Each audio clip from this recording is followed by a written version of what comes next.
이번 시간에는 입학사정관 실장님이신 안효경 사정관 선생님과 함께. 안녕하세요. 입학사정관 안유경입니다.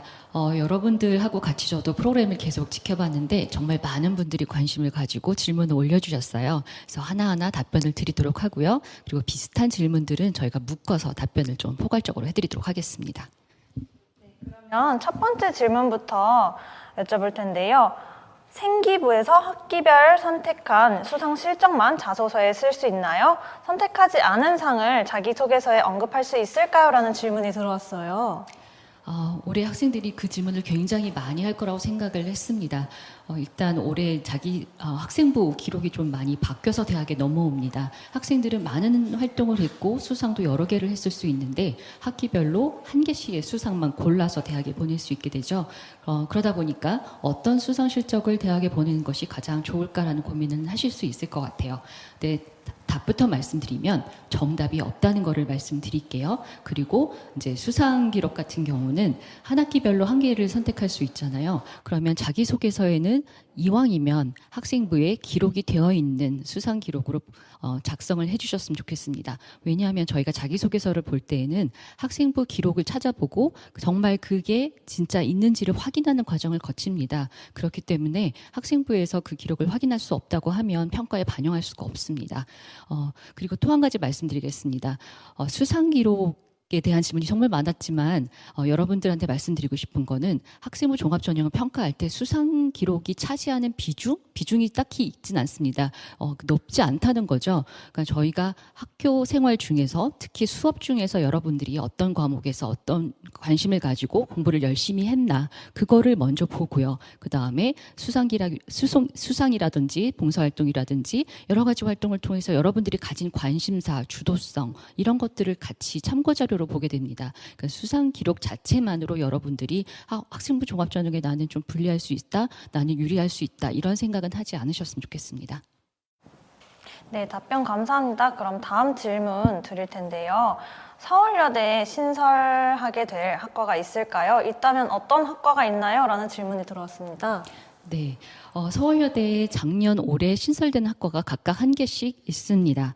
네, 작년에는 데이터 사이언스 학과가 신설이 됐고요. 그 다음에 올해 같은 경우는 미술 계열 쪽입니다. 첨단 미디어 디자인 전공 쪽이 신설이 됐습니다.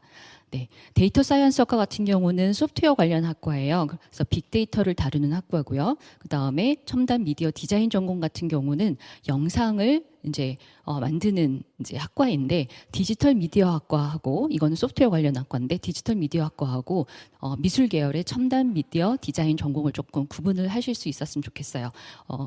그 영상을 만드는 건 비슷합니다. 뭐 게임 디자인을 한다든지 아니면 가상현실이라든지 증강현실이라든지 이런 거 관련해서 영상을 만드는 거는 비슷한데 한쪽은 코딩 쪽에 그러니까 소프트웨어 쪽에 조금 더 무게중심이 실린 학과고요. 그다음에 첨단 미디어 디자인 전공 올해 신설된 학과는 디자인 쪽에 조금 더 무게중심이 실린 학과라고 보시면 됩니다.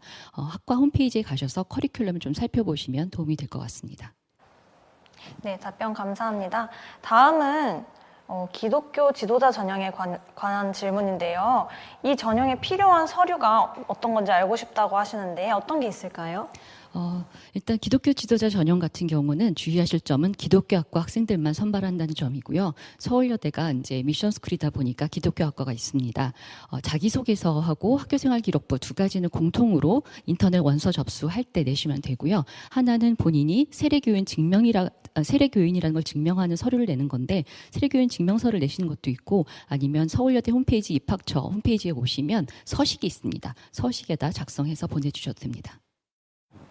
네, 답변 감사합니다. 다음 질문은 약간 디테일한 질문인데요. 화학생명환경과학부와 자율전공, 자연을 희망하는 이과 학생입니다. 수학 선택 과목 중 미적분과 기하를 듣고 확률과 통계를 듣지 않았는데 그에 대한 불이익이 있을까요? 라는 질문이에요. 이거는 비단 이제 화학생명환경과학부에 해당되는 것만은 아닙니다. 근데 이제 말씀을 드리면 일단 여러분들이 선택형 교육과정을 들으면서 어떤 과목을 듣는 것이 더 유리하냐 불리하냐 이런 고민 많이 하셨을 것 같아요. 근데 어떤 과목을 들었냐 안 들었냐 자체만으로 뭐 이익이 있거나 불이익이 있거나 하는 건 아닙니다. 다만 질문하신 거에 답변을 드리면 불이익은 없을 것 같습니다.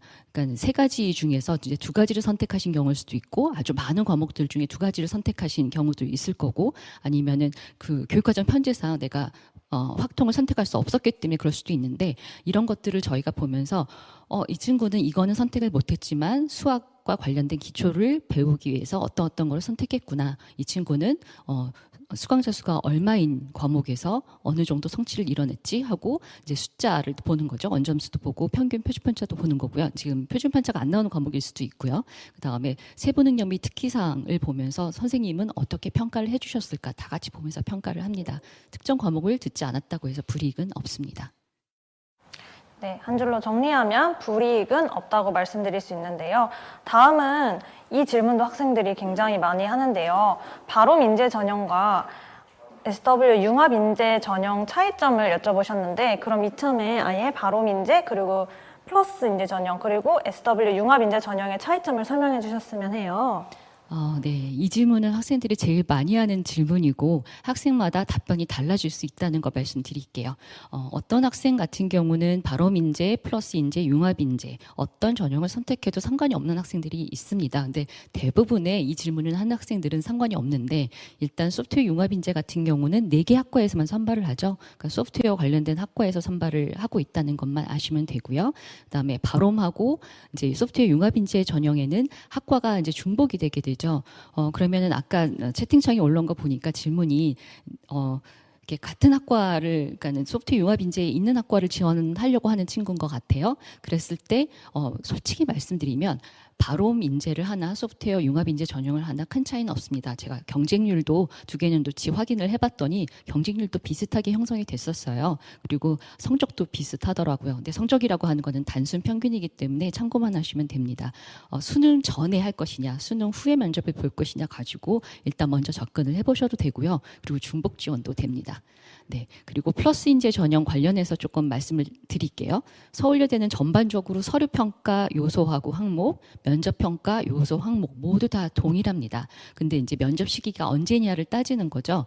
또 그리고 플러스 인재 전형 같은 경우는 발음과 달리 뭔가 골고루 한 친구가 아니라 한 개 이상에서 두각을 나타낸 친구면 네, 좀 더 좋을 거다라고 이야기를 했는데 사실은 플러스 인재 전형에서도 골고루 역량을 갖춘 학생도 지원을 하고요. 한 개에서 두드러지게 특출난 역량을 보여주는 학생도 있습니다. 그러니까 본인이 생각하기에 나는 뭐는 조금 부족하지만 내가 전공적 합성 쪽은 조금 충분히 잘 갖춘 것 같다. 아니면 그 반대의 경우다라고 생각을 하면 일단 플러스 인재 전형으로 해보는 것도 좋고요. 그런 경우가 아니라고 하면 바론 플러스 모두 다 중복 지원해도 상관은 없겠습니다. 네, 세 가지 전형의 차이점 잘 구분하셨나요? 그러면 다음 질문 드릴 텐데요. 특목고의 지원율은 어떤가요? 라는 질문이에요. 혹시 이거에 대해서도 답변을 들을 수 있을까요? 네, 사실 저희가 고교 유형별로 지원자 현황도 홈페이지라든지 아니면 정보공시를 통해서 다 이제 발표를 하고 있는데 일단 서울여대 같은 경우는 특목고 지원 비율이 아주 높은 편은 아닙니다. 그리고 이게 한 해의 지원 비율만 보시면 되는 것이 아니라 해마다 어떤 차이가 있는지도 좀 보셔야 되는데 제가 통계 자료가 있어서 좀 보고 말씀을 드릴게요. 작년이 2021학년도죠. 그때는 바로민재 전형 같은 경우는 이제 4.1%, 그다음에 플러스 인재 전형 같은 경우는 5.7%가 지원자 중에 이제 특목고 학생들이 지원을 했습니다.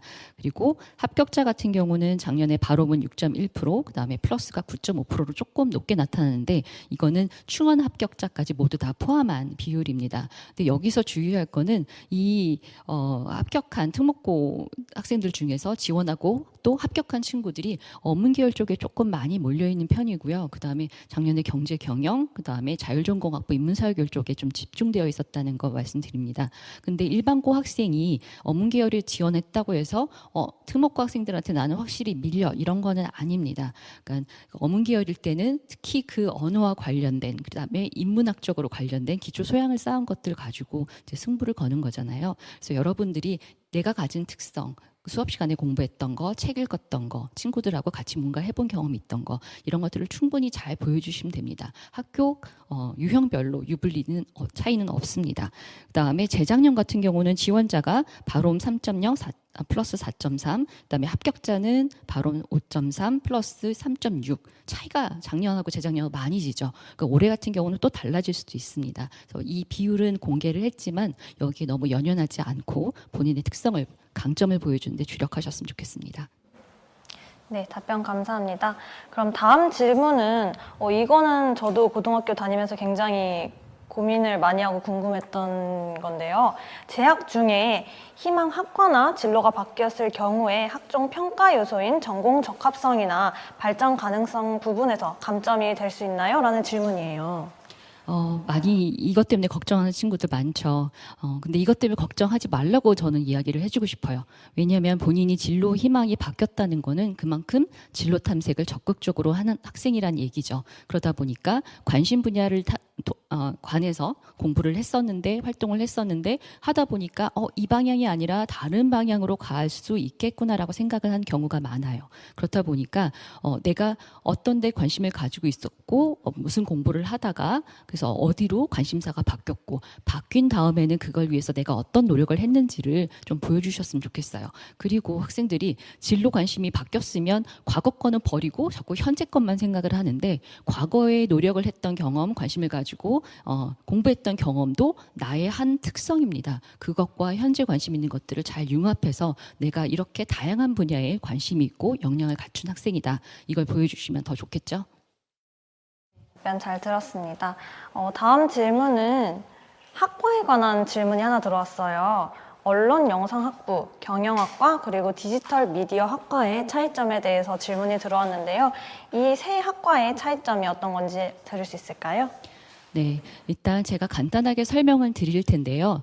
제 설명을 듣고 나셔서 서울여대 홈페이지 들어오셔서 경영학과에서 공부하는 거, 그 다음에 언론영상학부, 디지털 미디어학과에서 공부하는 거 이런 거 다 찾아보셨으면 좋겠어요. 커리큘럼도 나와 있고 진로 설계도 다 되어 있습니다. 근데 그 차이점이 조금 애매한 친구들은 어떤 친구들이냐면 대부분이 이제 광고, 홍보 이런 데 관심 있는 친구들이 어떤 친구들은 경영 쪽에서 지원을 하기도 하고 어떤 친구들은 언론영상학부를 통해서 지원하기도 하고 또 디지털 미디어 전공에서 지원을 하기도 합니다. 차이점을 간단히 말씀드릴게요.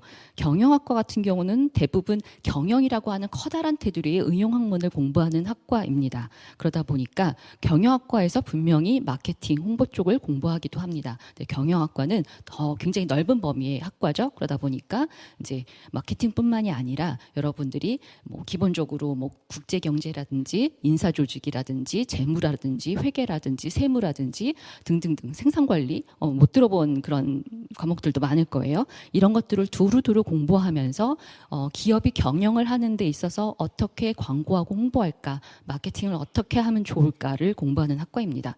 그다음에 언론영상학부 같은 경우는 여러분들이 이제 3개 전공으로 나눠져 있다는 건 홈페이지 통해서 보실 수 있는데 디지털 영상 전공이 있고 저널리즘 전공 그리고 비즈니스 커뮤니케이션 전공으로 나중에 2학년 올라갈 때 세부 전공을 선택하게 되고요. 복수 전공도 가능합니다.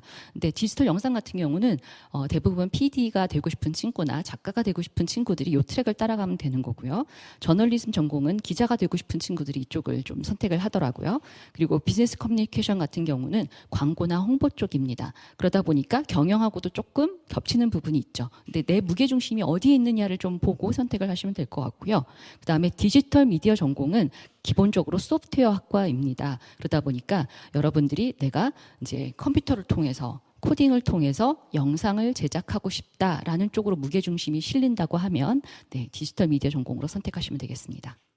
네, 답변 감사합니다. 지금 채팅창을 보니까 관련 질문이 하나 들어왔는데요.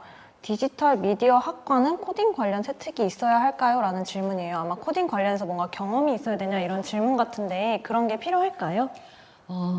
제일 중요한 거는 기초 학업 역량을 갖추고 앞으로 학과에 들어와서 공부를 할 수 있는 학생이냐라는 겁니다. 그래서 코딩 자체를 안 해본 학생들도 사실은 상관은 없어요. 그러니까는 기초 학업 역량을 갖추는 것이 중요하다고 말씀드렸는데 이제 코딩과 관련된 공부 이거는 기본적으로 컴퓨터 공학을 기반으로 하고 있기 때문에 수학적인 논리적인 사고력을 가장 중요시 여깁니다. 그래서 여러분들이 공부했던 수업 시간에 공부했던 과목들 전부 다 중요하지만 그 중에서 특히 뭐 수학, 영어 이런 것들을 조금 차근차근 공부를 잘 해놓은 학생이면 저희가 코딩을 앞으로 배워나가는데 굉장히 도움이 되겠다는 말씀 드리고요. 그 다음에 이게 뭐를 하는 학과인지를 알고 오시면 됩니다. 책을 좀 읽어봤다라든지 친구들이랑 뭔가 찾아보고 토론해봤다라든지 요 분야에 관련해서 이런 정도 한 학생이면 충분합니다. 네, 답변 감사합니다. 다음 질문은 학생부 종합 전형 자체에 대한 질문을 하나 드리고 싶은데요. 학생부 종합 전형에서 성적의 비중이 어떤지, 무조건 성적이 높아야 하는 건지, 혹은 특정 과목의 성적이 높아야 하는지에 대한 질문이에요. 학생부 종합 전형은 성적만으로만 이제 평가하는 전형이지 않다는 거는 알고 계실 거예요. 그런데 이제 중요합니다. 근데 중요하다고 하는 게 교과 전형처럼 정량 평가하는 전형과는 다르게 이제 해석이 되는 건데요. 일단 기본적으로 학생부 종합 전형은 학교 생활에 충실한 학생을 선발하고 싶어 하는 거고, 그리고 본인이 앞으로 살아가는데 필요한 그런 과목들, 진로 희망과 관련된 그런 공부를 얼마나 관심을 가지고 찾아봤느냐, 이거를 다 중요하게 생각합니다. 그러다 보니까 이제 어떤 학과들 같은 경우는 전반적으로 대학에 들어와서 기초 소양을 가지고 있었으면 좋겠다, 이런 학과들이 있어요.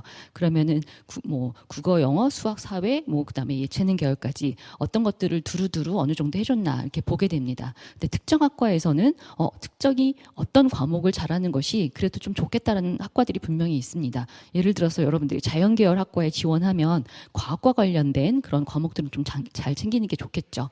그리고 이제 소프트웨어 관련된 학과를 지원한다. 그러면은 여러분들이 적어도 수학하고 영어는 어느 정도 챙겨서 이제 논리적인 사고력을 갖추고 그 다음에 이제 원서를 가지고 공부할 수 있는데 기초가 될 수 있게 그렇게 공부를 하시면 되는 거고요. 특정 어문 계열이다 그러면은 그 관련된 어학이라든지 문학이라든지 인문학적인 관련 그런 경험이 있으면 더 좋겠죠. 그 관련된 과목도 공부도 더 잘했으면 좋을 것 같습니다. 근데 성적이 중요하다라고 하는 거는 굉장히 맥락적이에요. 그러니까 그러다 보니까 여러분들이 등급만 중요하게 볼 것이 아니라 여러분의 학생부를 보고서 내가 어떤 과목을 왜 들었을까? 그 과목은 내가 왜 중요하다고 생각해서 들었을까? 그 다음에 이거는 굉장히 조금 학생 수가 조금밖에 없어서 내가 내신 등급이 굉장히 불리할 수 있었다. 이렇게 나올 수도 있잖아요. 그러면은 몇 명이 들었고 어떤 과목인데 내가 어느 정도 성적을 받았고 평균 대비 내가 어느 정도 성취를 보였고 그다음에 내가 공부한 특성에 대해서는 선생님이 세분력 및 특기사항에 어떻게 써주셨고 이런 것들을 전반적으로 봤으면 좋겠어요. 이게 실제로 저희가 학업 역량을 평가하는 방법입니다. 답변 감사합니다. 그러면 지금 성적 얘기가 나와서 이 관련된 질문을 하나 드리고 싶은데요. 각 전형 학생부 등급 분포를 봤을 때 바롬 전형보다 플러스 전형이 평균 등급이 높은 이유가 궁금하다고 하세요. 그리고 내신보다 생기부가 더 자신 있는 학생이라면 어떤 전형이 더 적합할지 질문이 들어왔는데 어떤 게 더 적합할까요? 바롬 인재 전형하고 플러스 인재 전형의 산푸도를 아까 보셨을 거예요. 그리고 이거는 서울여대 입학처 홈페이지에도 공지가 되어 있습니다. 근데 어느 학과, 어느 모집단이 지원한 학생이냐에 따라서 조금 달라질 수는 있을 것 같아요. 근데 이게 분포 자체는 바롬 인재 전형이 전반적으로 봤을 때 조금 더 넓게 형성은 되어 있습니다. 그러니까 본인이 어떤 학과에 가고 싶은지 일단 먼저 보시고요. 전년도 경쟁률을 또 좀 보시고 그 모집단이 해당하는 성적이 다 평균 성적이 다 나와져 있거든요. 평균 성적, 최고 최저, 산포도까지 모두 다 홈페이지에 있는데 그걸 조금 구체적으로 보시고 그다음에 다시 한번 질문을 해주셨으면 좋겠습니다. 그리고 다음 질문은요. 질문이 지금 굉장히 많이 올라오고 있는데 사회복지학과 지원하는데 봉사 시간이 어느 정도가 적당할까요? 라는 질문이에요. 네. 봉사활동과 관련된 질문이 아까 보니까 굉장히 많이 올라왔더라고요. 그래서 제가 이 봉사활동과 관련된 것들을 전반적으로 다 한번 정리를 해드릴게요. 일단 봉사 시간 자체가 중요하진 않습니다. 심지어 뭐 사회복지학과라든지 아동학과, 교육심리학과처럼 뭔가 교육봉사를 많이 해야 될 것 같은 학과라고 하더라도 봉사 시간 자체는 전혀 중요하지 않습니다. 그 봉사 기록을 저희가 참고한다고 말씀드리는데 참고하는 이유는 그거예요. 내가 이제 사회 속 안에서 한 구성원으로 살아가잖아요. 나만 생각하지 않고 다른 사람들을 얼마나 배려하는 사람인가. 그 또 봉사활동을 통해서 본인이 배우는 것도 있을 거예요. 그러니까 그런 점들을 이제 찾아낼 수 있는 학생인가를 좀 참고하려고 하는 거고요. 코로나 때문에 특히 봉사활동을 할 기회가 많이 없었을 거예요. 올해 고3 같은 경우는 작년, 올해 그런 어려움을 많이 겪었을 텐데 봉사 시간을 따지는 것보다는 내가 학급 안에서 그리고 학교 안에서 친구들하고 얼마나 협력하려고 노력했나. 그러니까 수업을 좀 더 재미있게 즐겁게 적극적으로 더 많이 배워나가는 수업으로 만들기 위해서 어떤 노력을 했고 우리 이제 학급에서 내가 굳은 일을 아니면 친구들이 어려워할 때 내가 얼마나 도움을 주고자 노력을 했는가 이것들을 자기소개서 면접을 통해서 더 보여주셨으면 좋겠어요. 이 인성에 대해서 평가하는 이유는 그겁니다. 대학에 와서도 여러분들이 친구들하고 협력해서 프로젝트를 하거나 이제 학과에서 여러 가지 활동을 하면서 같이 공부를 해나가야 되는데 더불어서 잘 공부를 해나갈 수 있는 학생인가 이것들을 평가하기 위해서 보는 거거든요. 그래서 봉사 시간보다는 여러분이 봉사로 보여줄 수 없는 다른 인성적인 측면들을 조금 더 강조해서 보여주시면 좋겠습니다. 정리하면은 봉사 시간이 어느 정도가 적당할까요? 봉사 시간은 그렇게 크게 중요하지 않다라는 말씀이신 거죠. 그러면 학생부 교과에 대해 아까 설명을 해주셨는데 설명하실 때 상위 3과목으로 평가한다고 말씀을 하셨는데 잘 이해를 못해서 더 자세히 다시 한 번만 설명해 주실 수 있을까요? 학생부 교과 전형하고 논술 우수자 전형에 보면 저희가 이제 그 교과 성적, 그러니까 편하게 내신이라고 얘기하죠. 내신을 정량 평가한다고 되어 있습니다. 근데 서울여대는 12개를 보는 거죠. 그랬을 때 국어에서 3개, 영어 3개, 수학 3개, 그다음에 사회 또는 과학, 그러니까 사회 과학을 섞어서 이제 문이과가 구분이 없어졌죠. 통합교과형이기 때문에 사회, 과학 섞어서 잘한 거 3개입니다. 그래서 각각 3개씩 해서 12개를 저희가 이제 정량 평가하는 데 활용을 하는데 예를 들어서 내가 영어 1, 영어 1을 1학기 때도 듣고 2학기 때도 영어 1을 들었다. 근데 한 개는 2등급을 받았고 한 개는 3등급을 들었다고 칩시다. 그랬을 때 과목명이 같잖아요. 그러면은 2등급 받은 거 그거 하나는 저희가 취하고요. 그다음에 3등급은 버려집니다. 그리고서 영어의 다른 과목 뭐 영미문학의 이해라든지 영정문이라든지 다른 영어 회화라든지 뭔가 들었을 거예요. 그랬을 때 내가 받았던 또 3등급짜리가 있다. 그러면은 그 3등급이 높은 3개 중에 하나에 해당된다. 그러면 고 3등급이 가져가는 겁니다. 네, 혹시 답변이 됐을까요? 학생한테 답변이 잘 됐으면 좋겠고요. 지금 채팅창을 보면 질문이 학종 전형으로 할 때 3학년 행특도 들어가나요? 라는 질문이 들어왔어요. 3학년 행특은 저희 대학에 올 때 작성이 되지 않습니다. 저희도 보고 싶은데 대학에 오지 않고요. 아마 고등학교 자체에서도 그 부분은 쓰여져 있기 전 단계인 걸로 알고 있습니다. 네, 반영 안 됩니다. 그리고 다음에는 자율전공 자연이란 무엇인지 알려주세요 라는 질문인데 아마 자율전공학부 자연에 대해서 여쭤보시는 것 같아요. 이거에 대해서 간략히 설명해 주실 수 있을까요? 네. 서울여자대학교에는 자율전공학부라고 하는 게 기본적으로 있고요. 네, 인문사회계열, 자연계열 2가지 모집 단위로 이제 학생들을 모집하게 됩니다. 네, 자율전공학부 자연계열 같은 경우는 자연계열 쪽 분야에 관심이 있는데 내가 어떤 학과를 딱히 선택해서 가야 될지 아직 결정을 잘 못하겠다. 이제 대학에 들어와서 어떤 공부들을 하는지 기본적인 것들을 조금 더 파악할 시간을 가지고 그 이후에 전공을 선택하고 싶다라는 친구들이 지원을 하게 됩니다. 그랬을 때 여러분들이 사실은 자율전공학부 자연계열로 들어오셨을 때 선택할 수 있는 범위는 사실 교육심리학과하고 예체능 계열을 빼고 전부 다입니다.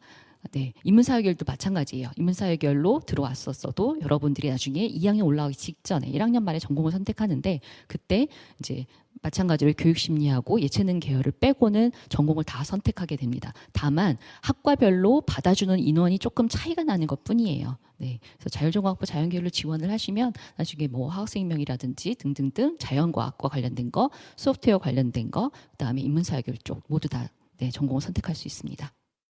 네, 답변이 되셨길 바라고요. 그러면 자율전공학부 질문이 들어와서 이어서 관련해서 질문을 드리려고 하는데, 자율전공학부 인문, 이번엔 인문이에요. 지원할 때 생기부에서 가장 중요하게 보는 부분이 궁금하다고 하시는데, 한 가지 분야에 심화 탐구한 학생보다 여러 가지 분야에 대해서 관심을 가지고 활동한 학생이 더 유리한지 궁금하신가 봐요.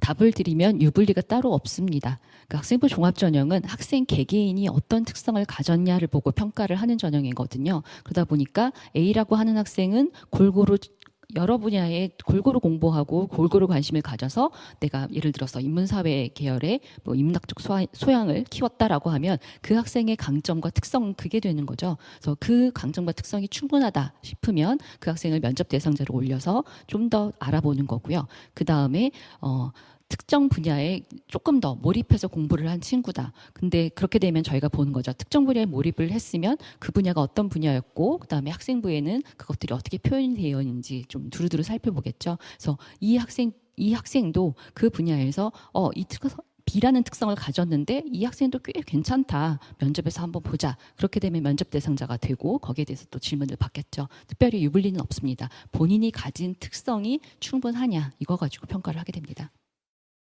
네, 시간이 점점 끝나가고 있는데 아까 행특에 대해서 저희가 얘기를 한번 잠깐 했었잖아요. 재수생도 행특이 들어가는지 궁금하시다는 분이 있어요. 이거에 대해서는 어떻게 될까요?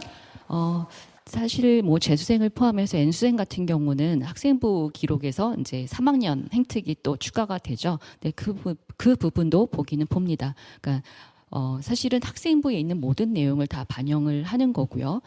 그러면 또 이런 또 질문도 있을 것 같아요. 그러니까 3학년 2학기 성적도 보냐, 그렇죠? 3학년 행특도 추가가 되는데 이것도 보냐 이건데 기재가 되어 있으면 다 봅니다. 다 보는데 맥락적으로 저희가 살펴서 보는 거고요. 또 이런 질문도 있을 것 같아요. 그러면은 코로나 상황 때문에 올해 재수생은 마찬가지로 코로나를 같이 겪었겠지만 더 이제 3수, 4수생 같은 경우는 그 전 세대잖아요. 그러다 보니까 뭐 그 유불리가 또 발생하는 거 아니냐 이런 질문도 있을 것 같아요. 근데 그런 교육 환경 그때 교육 환경이라고 하는 거는 여러분들이 교육과정 편성표에서 나타나는 것도 교육 환경이겠지만 코로나 상황이라고 하는 것도 일종의 교육 환경인 거거든요. 이런 것들을 맥락적으로 봐서 이때는 이런 상황이었으니까 이렇게 할 수 있었겠구나 이런 것들을 파악해서 평가합니다. 네, 답변이 되셨으면 좋겠고요. 지금 질문이 여러 개가 왔는데 동아리 관련해서도 질문이 굉장히 많아요. 3학년 때 하는 동아리는 1학기만 들어가나요? 들어간다면 1, 2학년 때랑 같은 가중치로 평가하시나요? 라는 질문이에요. 학생부 종합전형에는 가중치라고 하는 거는 없습니다. 여러 가지 이제 나와 있는 자료들을 보고서 이 학생이 어떤 학생인가를 전반적으로 종합적으로 이제 파악을 하는 거예요. 그러니까 3학년 동아리가 어떤 건지는 모르겠지만 질문을 한 경우가 1, 2학년 때와 뭔가 1, 2학년 때에 비해서 뭔가 본인 이제 성의 그 기대치에 차지 않았기 때문에 그 질문을 했을 것 같은데 3학년 때 동아리 같은 경우는 이제 대부분 활동을 그렇게 많이 하지는 못하죠. 근데 그거는 혼자만의 그런 상황은 아니고요. 모든 학생들이 거의 비슷합니다. 그래서 1, 2학년 때 어디에 관심을 가졌고 3학년 때 어디에 관심을 가졌구나. 어느 정도 주도성을 가지고 공부를 했구나. 이렇게 파악을 하게 됩니다. 가중치 없습니다. 동아리 관련해서 아까 질문이 여러 개 있다고 했는데 하나 더 드려도 괜찮을까요? 이게 아마 마지막 질문이 될 것 같은데요. 동아리 명이 전공에는 맞지 않는 동아리지만 활동이 전공에 가깝고 알찬 동아리와 그리고 동아리명이 전공에는 맞지만 활동이 약간은 부실하고 아쉬운 동아리 중 어느 동아리를 들어가는 게 유리할지 궁금합니다. 동아리 네임이 중요한지 아니면 활동 자체가 중요한지 어떻게 생각하시나요? 네. 일단 저희 입장에서 말씀드리면 동아리 이름보다는 동아리 내부에서 여러분이 어떤 관심사를 가지고 어떤 공부를 통해서 활동을 통해서 여러분이 성장했는지 그거를 더 보고 싶어 하는 게 저희 입학사정관의 입장입니다. 네. 이제 저희가 마무리할 시간이 되었어요. 다들 질문에 답을 잘 들으셨는지 모르겠는데요. 혹시나 이거 말고도 질문이 생기면 저희 서울여자대학교 입학처 홈페이지 Q&A 게시판이나 혹은 전화 문의를 해주시면 저희가 답변 드리도록 하겠습니다. 이것으로 SWU 학생부 종합전형 아카데미 1차를 마치도록 하겠습니다.